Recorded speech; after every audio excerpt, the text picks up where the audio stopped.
My name is Clara Marin, and I turned 34 last spring. Most people would describe me as composed, which, in my family, means I know when to keep my mouth shut.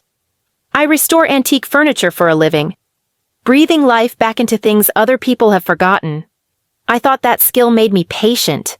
I didn't know it also made me easy to humiliate. The night it happened, the ballroom of the Drake Hotel glowed like a chandelier trapped in a snow globe.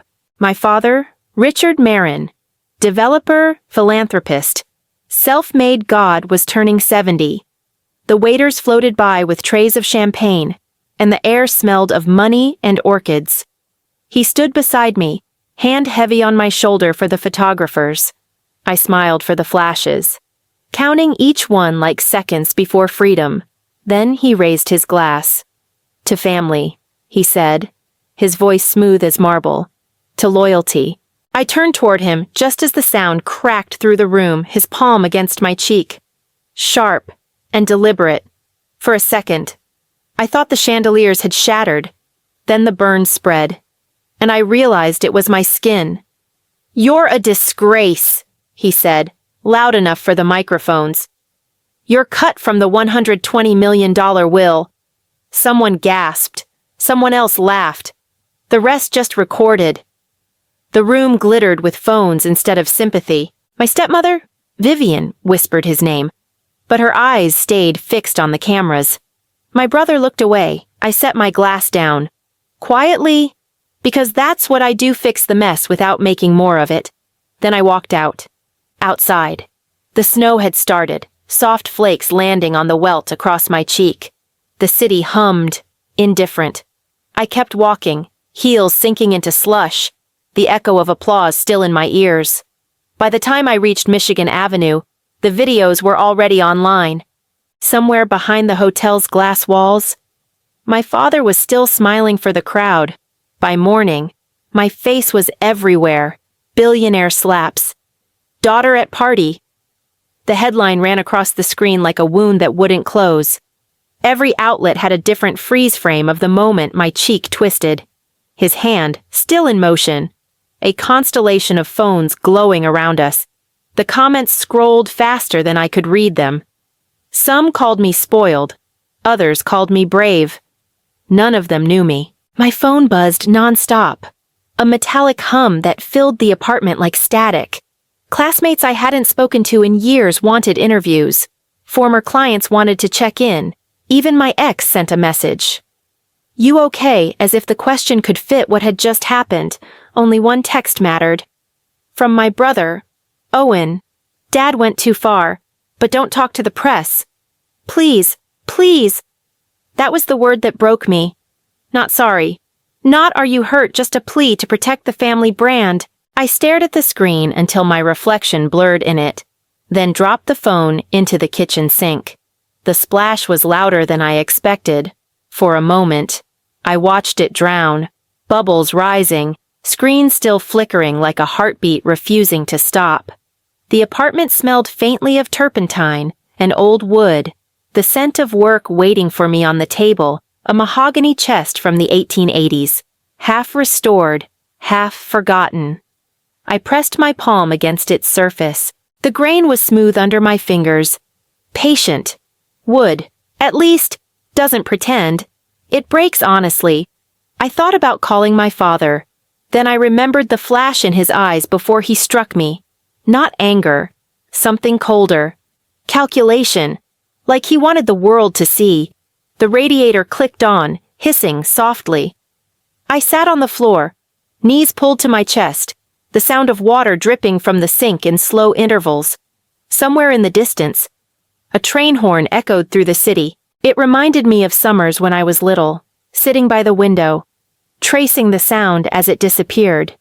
Back then, I believed distance always led to safety. That night, I whispered into the quiet, "You're free now." But the word felt too light for the weight in my chest. Freedom wasn't flight, it was falling without a map. The next morning, light seeped through the blinds, too bright for how hollow the room felt. My sink still held the drowned phone, its screen black, a small crack across the corner. I hadn't slept, just sat on the couch until the city began to stir, every passing siren scraping against my nerves. When the knock came, I thought it was the building manager or a reporter who'd found my address. 3 sharp, deliberate taps. I froze. Then came a woman's voice, calm but certain. "Miss Marin, we need a moment of your time."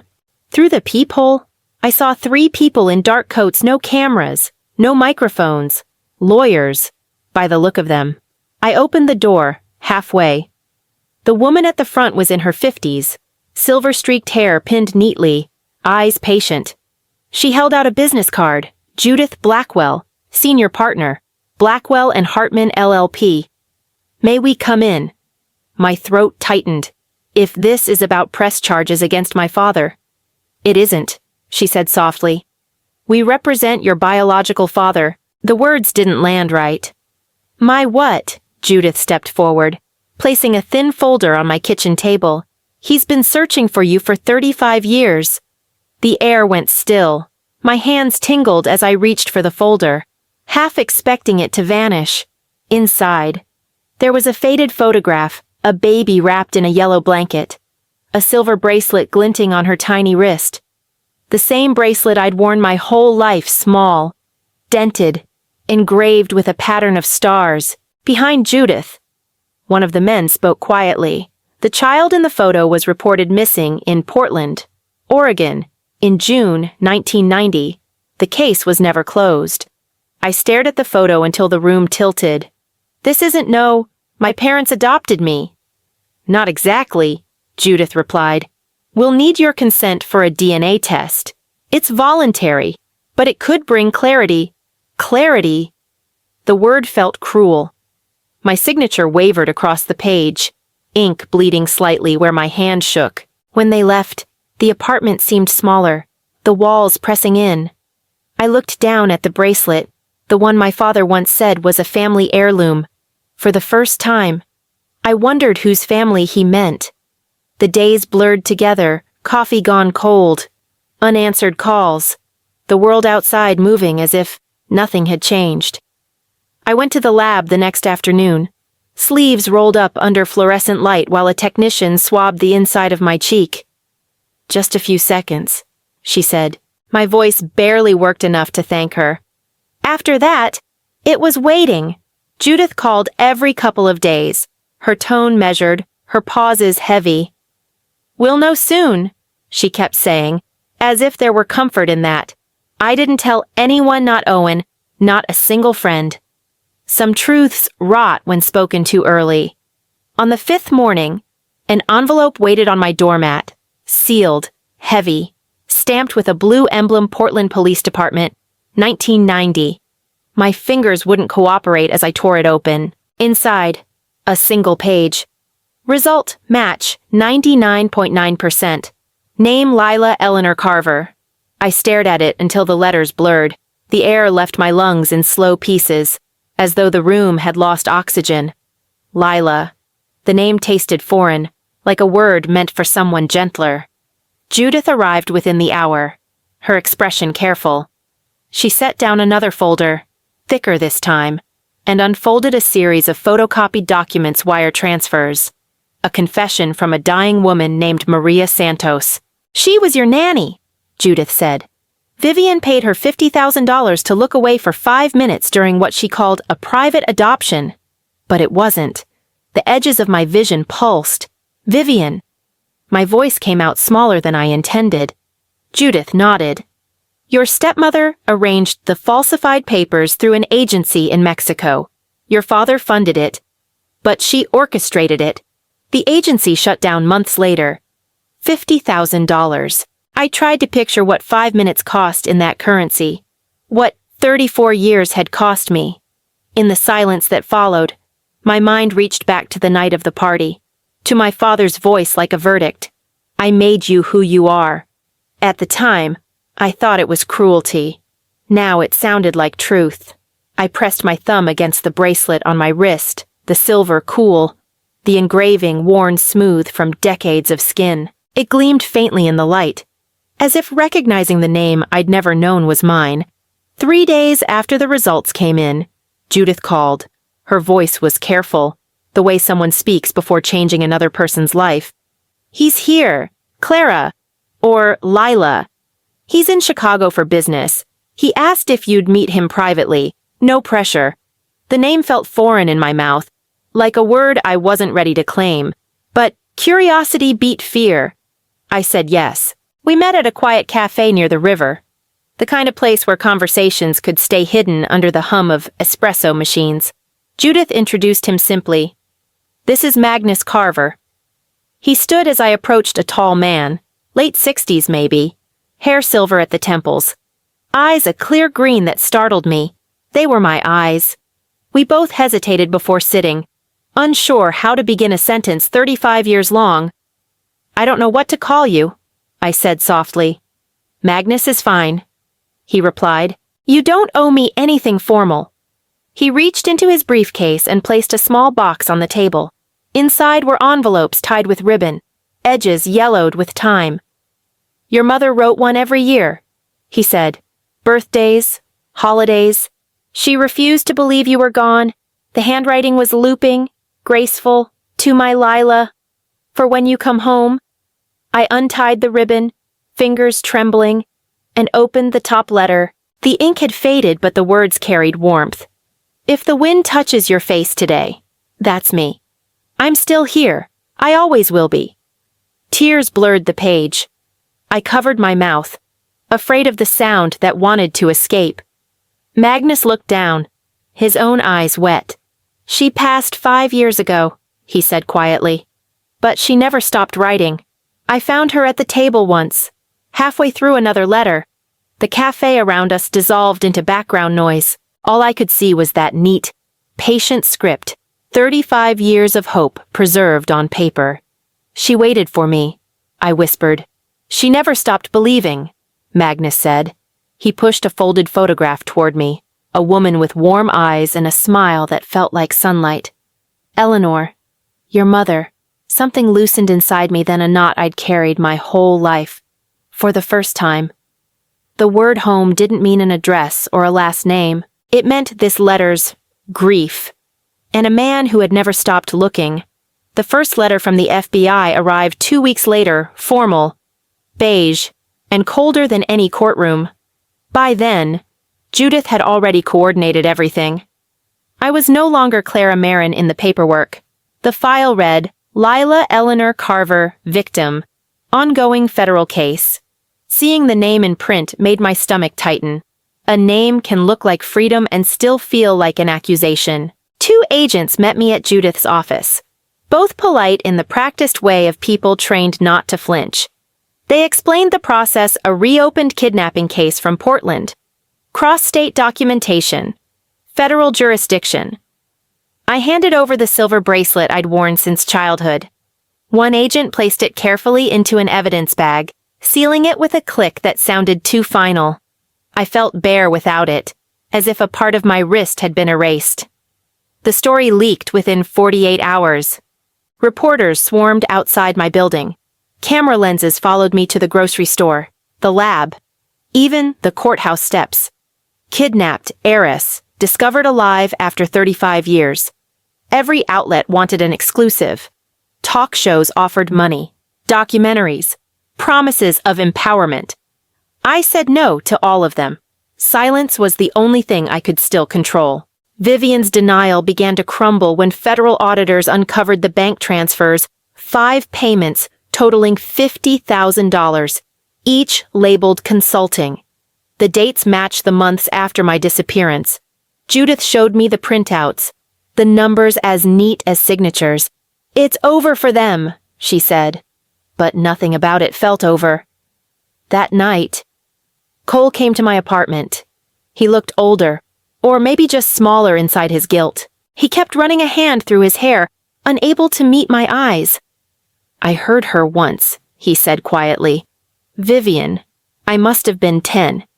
She told Dad. She wasn't ours. I thought she meant adopted. I didn't think. His voice cracked, the sentence collapsing under its own weight. I wanted to hate him, but all I saw was a boy who had spent his life obeying orders. I put a hand on his shoulder. "You didn't steal me," I said. "You just didn't know where to look." Outside, sirens echoed faintly through the city. Red light sliding across the windows. Truth was coming for everyone now, and none of us would walk away untouched. It happened on a Thursday afternoon, 3 weeks after the agents told me they had enough evidence to move forward. Judith said they wanted it quiet, controlled, no media circus.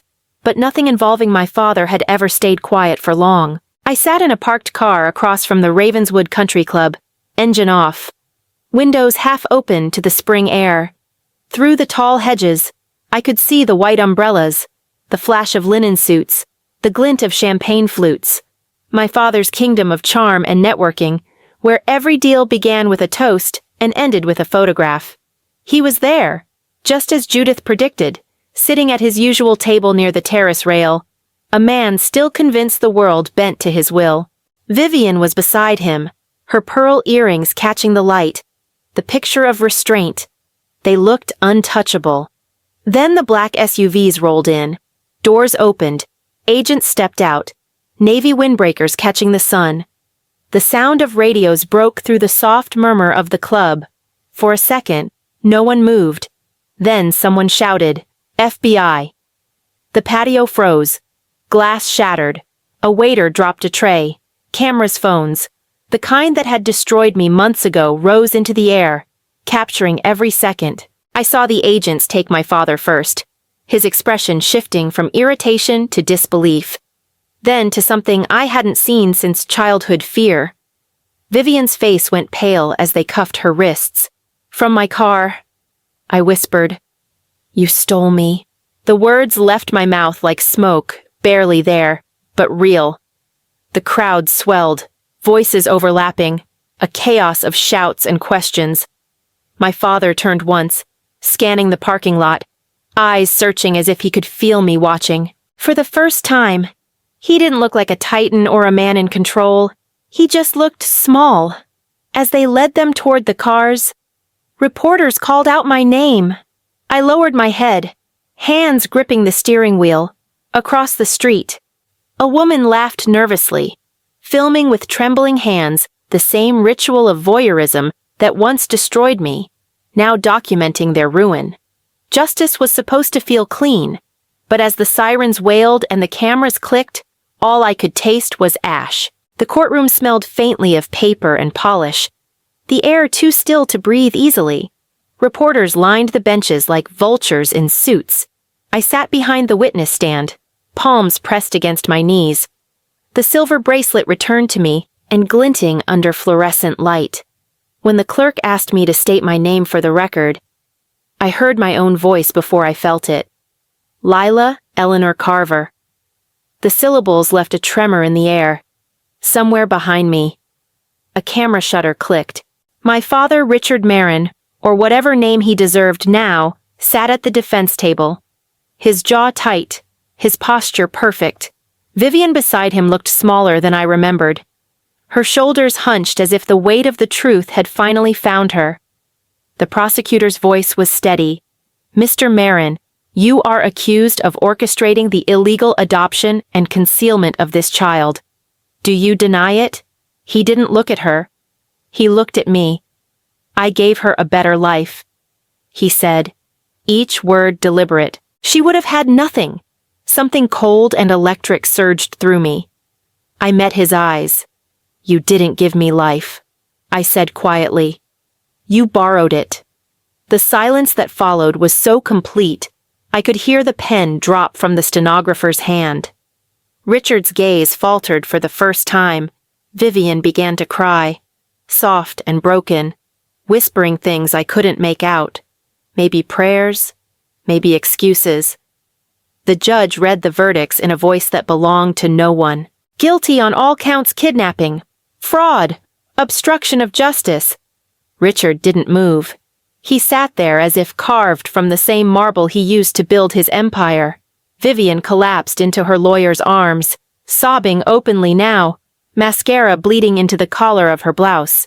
When it was over, the deputies led them away. I didn't stay to watch the handcuffs close. I walked out through the heavy doors into the winter light. The cold bit my skin, clean and merciless. For the first time, I could see my breath, proof I was still here, still mine. I pulled my coat tighter, the bracelet catching the sun, and whispered to no one. I'm done being borrowed. 6 months later, the air on the Oregon coast carried the smell of salt and sawdust. The mornings came quiet here, no headlines, no cameras, only the steady hum of the sea outside my window. I'd found an old warehouse near Cannon Beach and turned it into a studio. The sign above the door read, Eleanor's Hands. The paint was still fresh, a little uneven, but it felt right. Inside, the place smelled like my childhood varnish. Dust, wood warmed by light. I worked alone, restoring the forgotten cracked desks, broken chairs, things that still deserved another chance. Some days I thought the furniture breathed a little when I touched it, as if grateful someone believed in it again. Magnus visited quietly one afternoon. No entourage, no press.